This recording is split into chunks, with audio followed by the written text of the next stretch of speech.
stay happy. Enjoy your family life, if you're lucky as I am, and enjoy your work. Now, you don't want to stay here happy in your work. I had a woman, patient, 42 years old, whose boss was such a tyrant that she would drive around the auto agency where she worked several times before she could brace herself to go in. And she had a stroke at 42. And reduce your tension. Tension also comes from hatred. If you hate, unless you're abusing them physically, it eats you up more than it hates up the person that you hate. So give up your hatreds. Put it aside to recognize, don't be judgmental. Don't hate them for generalized reasons. And again, be life.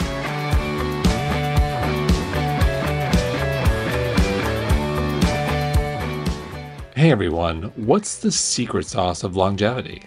According to Dr. Howard Tucker, a 101-year-old neurologist, the key to living a longer life is quite simple. No special superfoods, trendy treatments, or biohacking tools here, just regular movement, purpose, and a youthful mindset. And a Friday night martini for good measure. Let me repeat, Howard is a 101-year-old practicing neurologist, and he's constantly planning for the future. In fact, he goes as far to say that retirement is the enemy of longevity. It's such an honor to have Howard here on the show. He has so much wisdom to share, and I think we can all learn a thing or two about his balanced daily routine. Howard, welcome. Thank you very much. Pleasure to be here. It is an honor to have you. It's Friday at 1 p.m. Eastern, and rumor has it, I've read you have a ritual, which is a Friday evening martini. Does that still hold true? I love my martinis. They're smaller than they used to be, since my wife can't tolerate anymore big doses of it.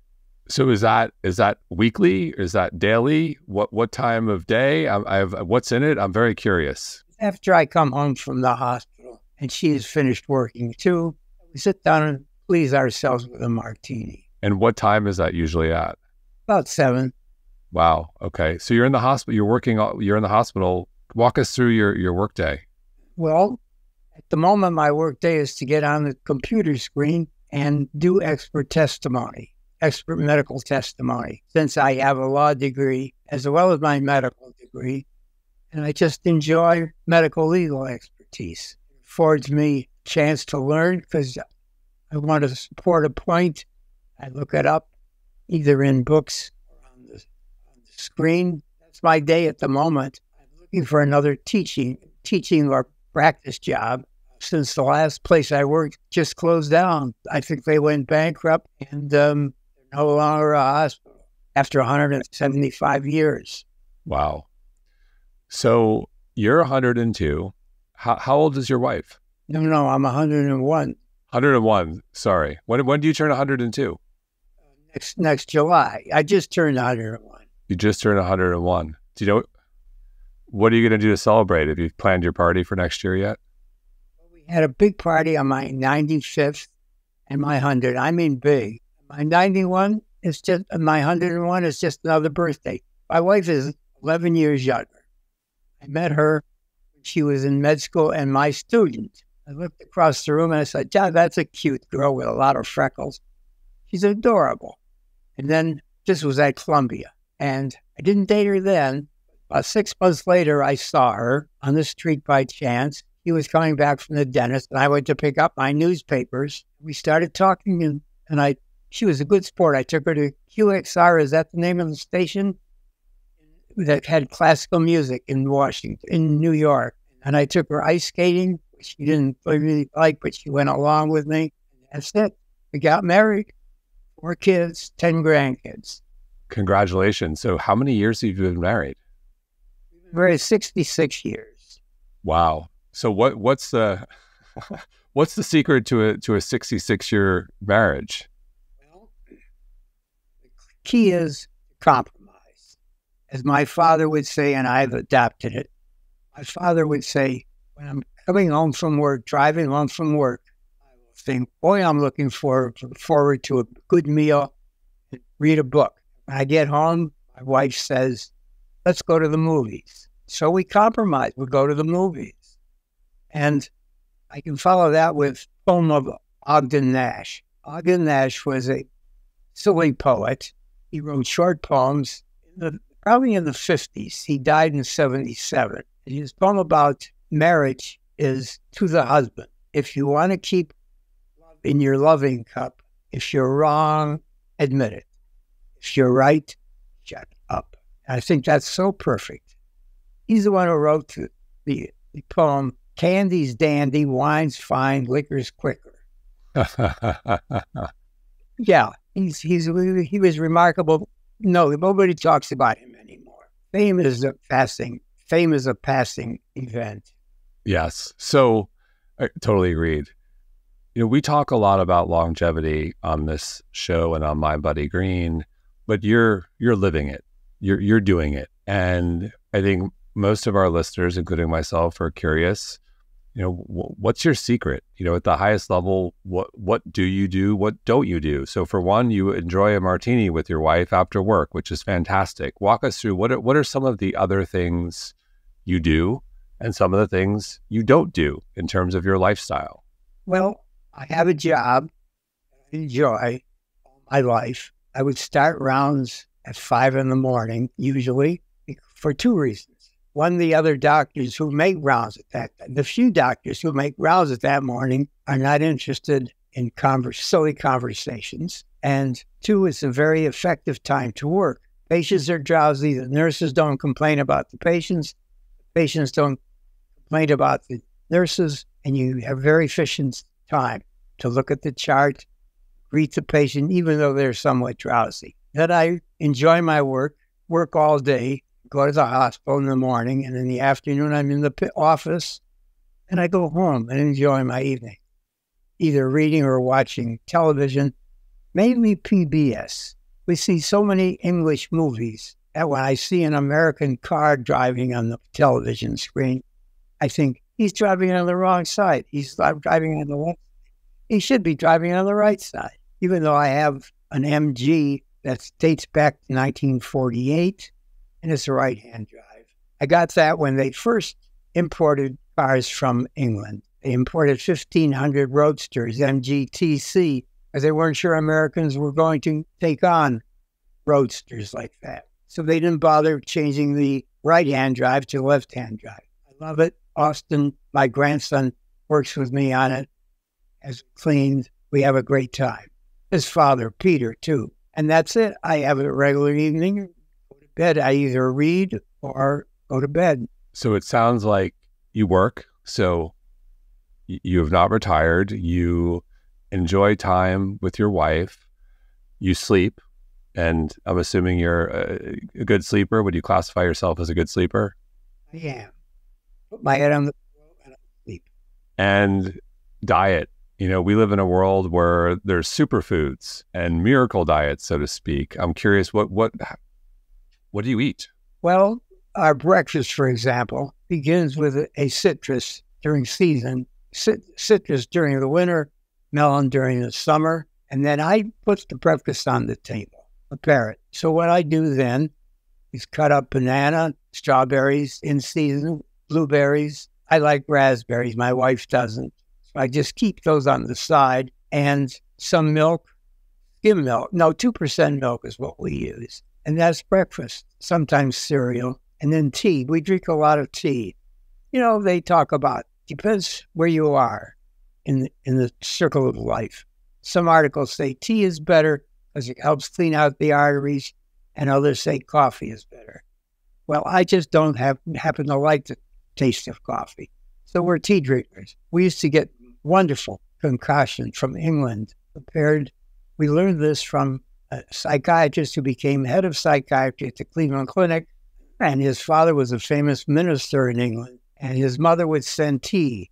It was a combination of various teas, and we drank tea all the time of that wonderful mixture, a pound of this, a quarter pound of that, all mixed up. And we would order that by money order. And suddenly we got a letter saying, gone away. We've never found them again. So we have to stay with teas in Americas, some local tea merchants. The rest of the meals. I usually skip lunch. If you skip lunch, it's not so important.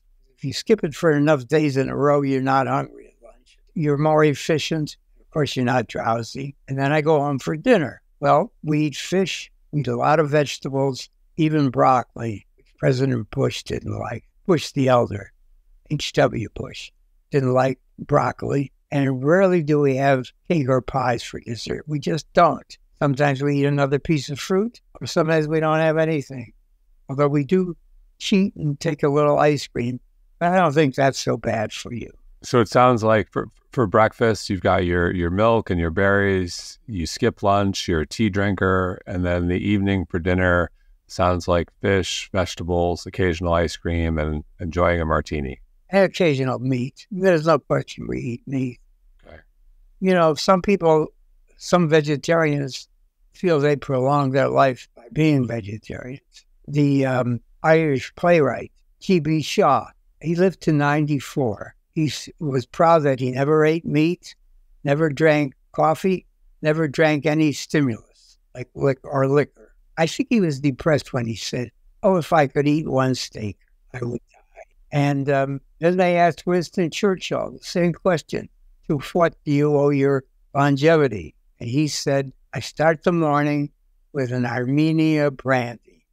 Now, that Armenia brandy is a proper name, brand name, has nothing to do with Armenia. And then he says, I drink all day. I smoke 8 to 12 cigars a day. And those are Churchill cigars, which are almost 12 inches long. They're very big. And he said, and I can't wait till I get home for a meat meal. And with great hubris do I say, I'm smarter than they are. I just say everything in moderation. Including moderation. That's right. Moderation. So, I think you're hitting on an important point. There are many factors that contribute to one's longevity. There's being in a loving relationship. There's purpose. There's nutrition. There's sleep. There are a number of factors. In your estimation, of all the things we've talked about, what do you think is the secret sauce, in your opinion? I would say, well, I go back to Erasmus, 15th century Dutch philosopher, who said, study every day as if you were to live forever, play each day as if you were to die tomorrow. And I think that's a good one. And stay happy and interested in your work. Stay vibrant. I exercise. I get on the treadmill. I used to run outside, but it's too rough for me now. So I do it on the treadmill. I do 2 to 3 miles a couple of times a week. And stay happy.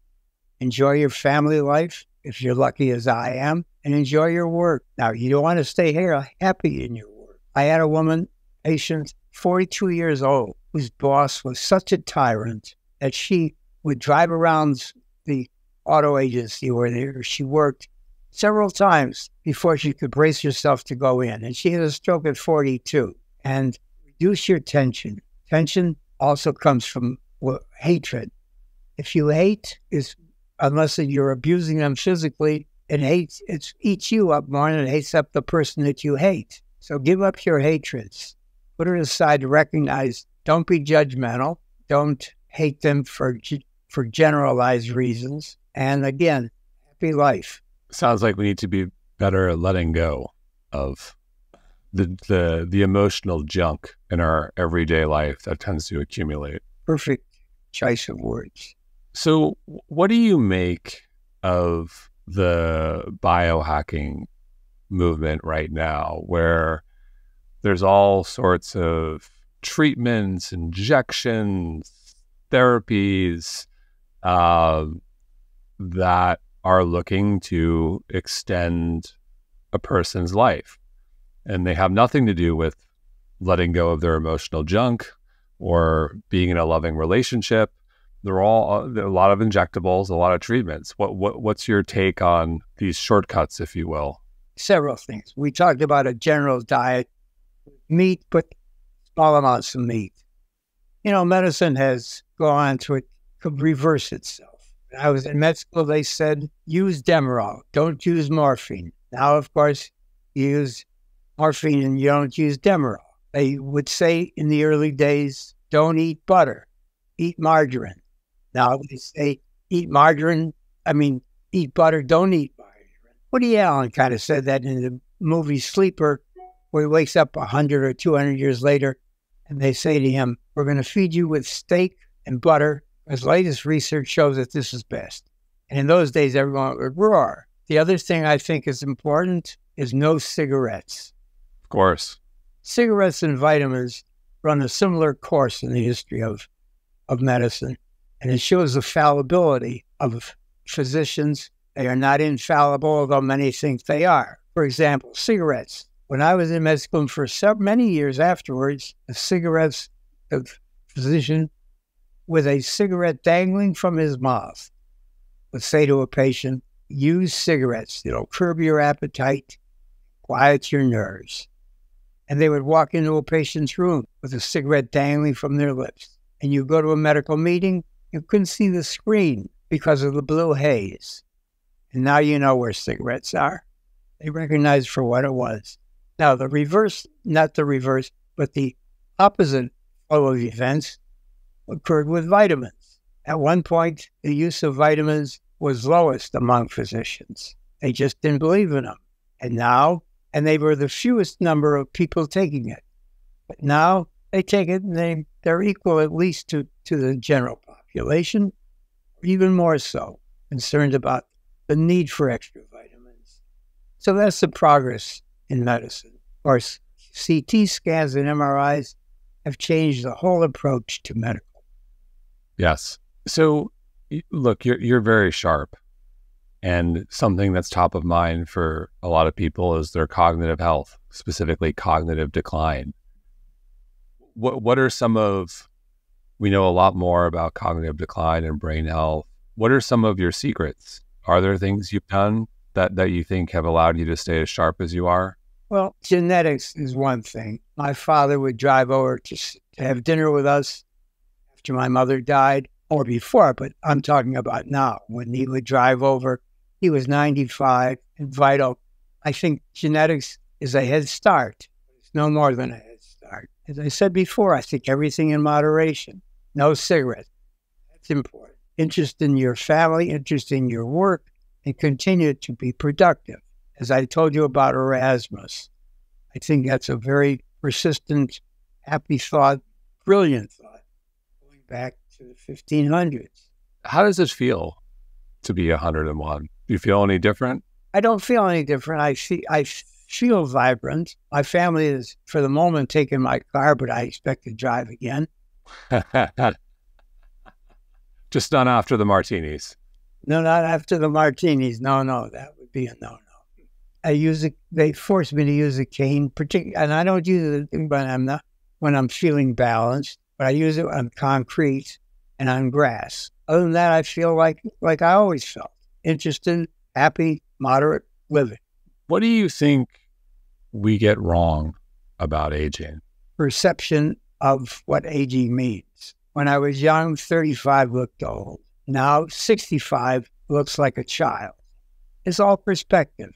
I can remember when Alzheimer's disease was called pre-senile dementia, because Dr. Alzheimer, in about 1905, published an article on progressive dementia in people in their late 40s and early 50s. And this he called pre-senile dementia, even though the pathology under the microscope of both pre-senile and senile were exactly the same. And then, as you suggested, perspective changes. When I was at the Cleveland Clinic in my fellowship, I had a 67-year-old patient, and I presented him to my chief, who was 67, and I said, this man has a senile dementia.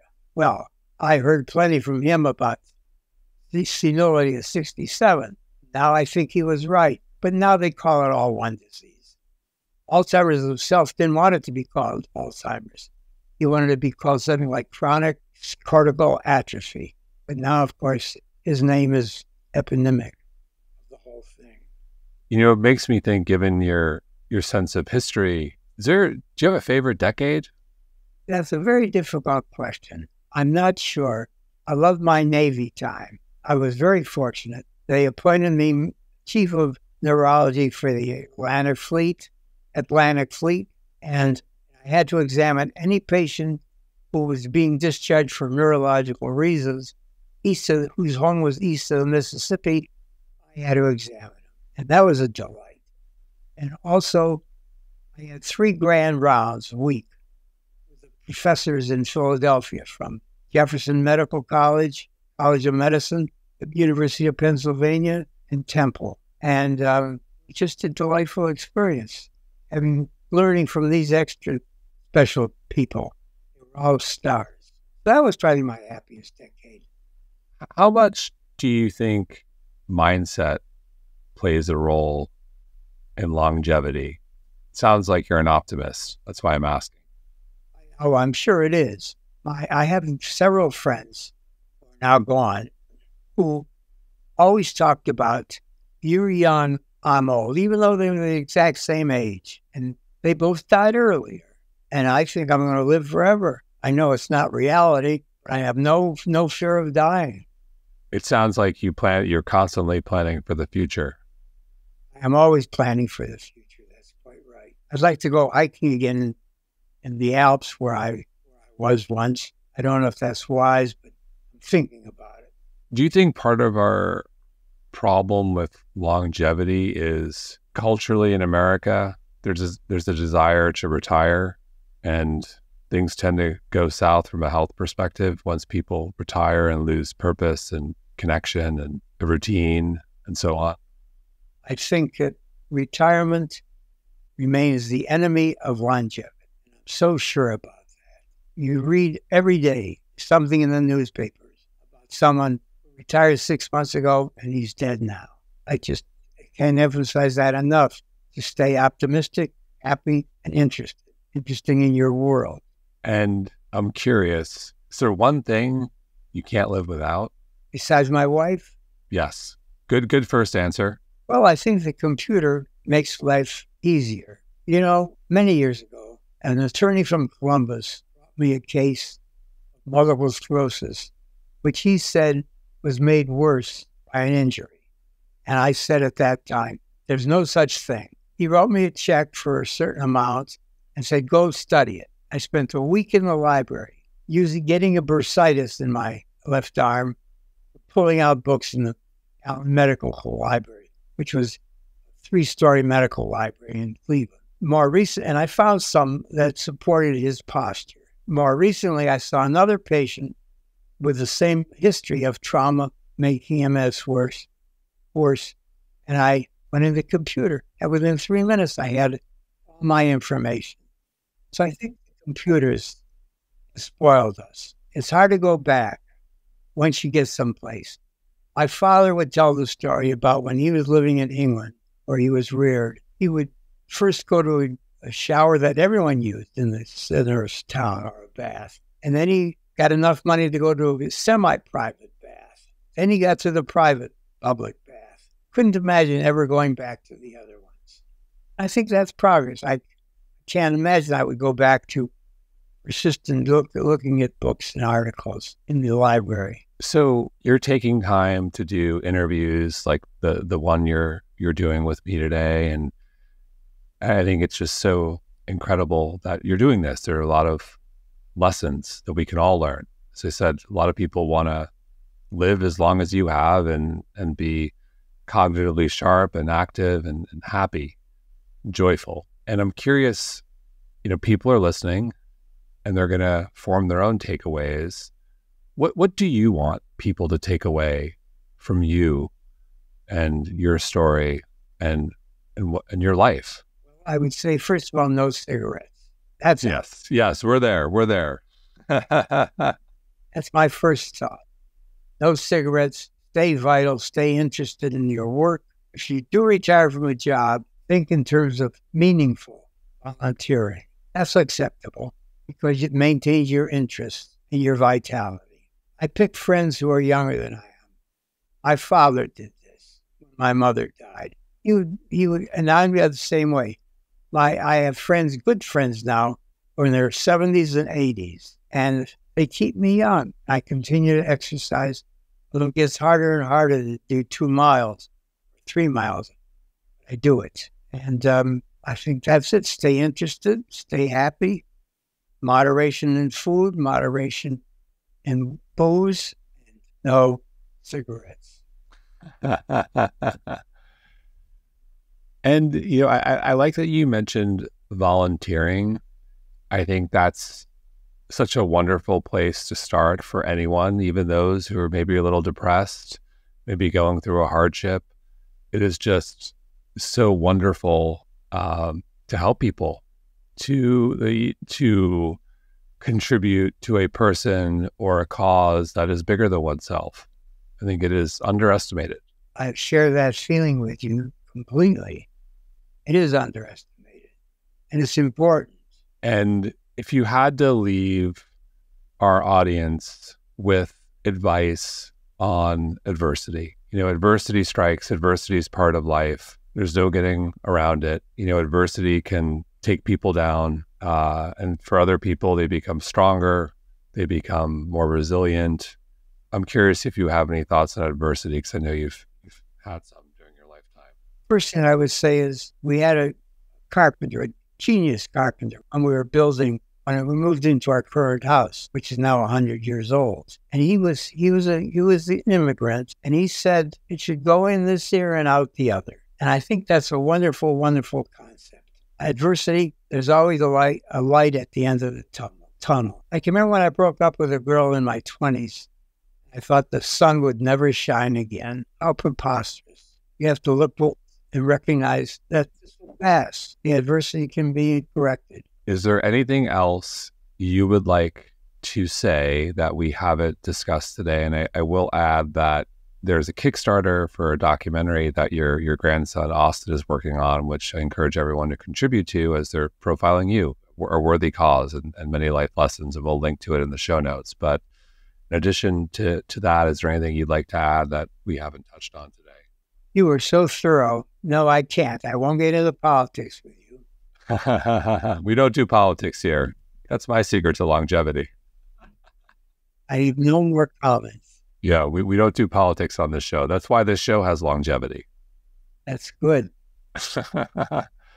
That being arbitrary is dangerous for you too. So respect other people's judgment, even though it's fallacious. And just accept it as such, as that part of them. Well, I think you're hitting on a larger point.